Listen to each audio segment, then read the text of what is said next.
Hello, fellow 20th Company classmates. As you may recall, last fall I had a brief Lerch sighting. I reported that sighting out to you all by email, and I received a response back from Ben Christensen with a photo attached.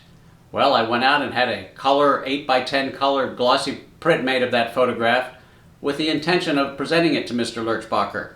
This past alumni luncheon I had that opportunity, and I was even able to give a little talk. So, here you go. In fact, the incident that I will describe to you took place in this very room.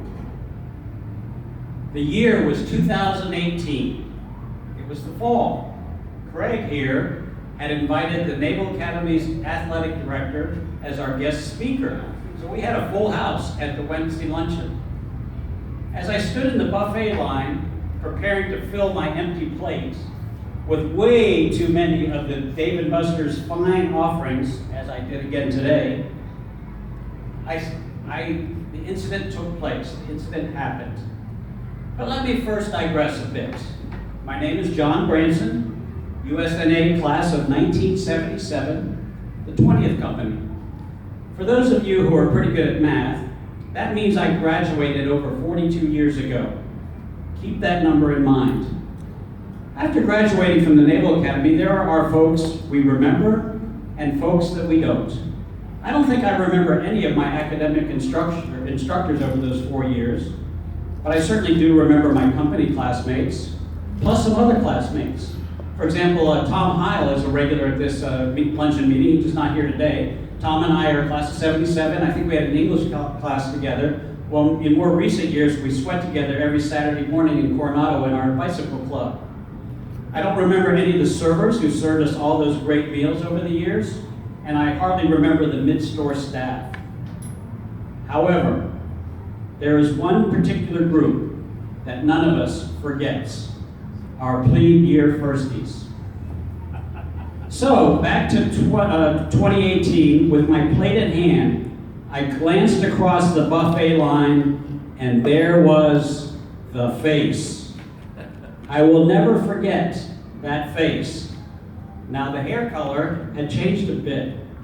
I remember the face having hair color this color.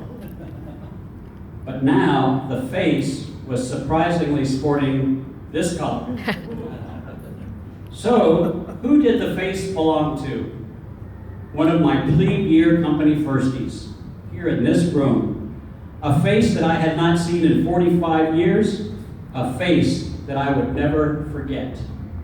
So after returning home that afternoon, I quickly sent out an email to my company classmates telling them that I had a sighting of the face. I received a few emails in response, some reminiscing about the times with the face, but one email came back with no text and simply a photo attached.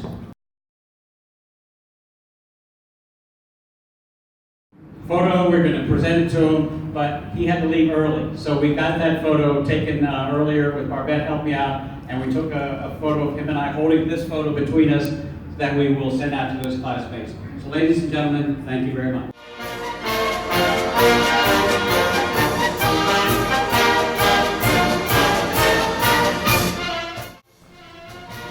So in closing, I did get a note back from Lerch thanking me for presenting him with a photo of him in his B-robe from 45 years ago. However, he was quick to point out that Ben failed to get a photo of the backside of that B-robe where he had sewn on his 4 black ends.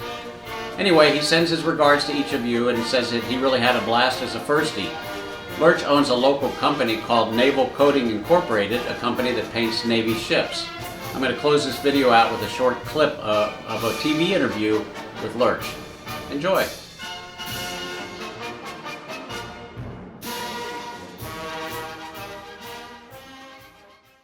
Mr. Alan Lerchbacher, welcome to the show, sir. Thanks, James. Really appreciate it. Yeah, I know you're a busy guy in high demand, but you're doing something really special with your business.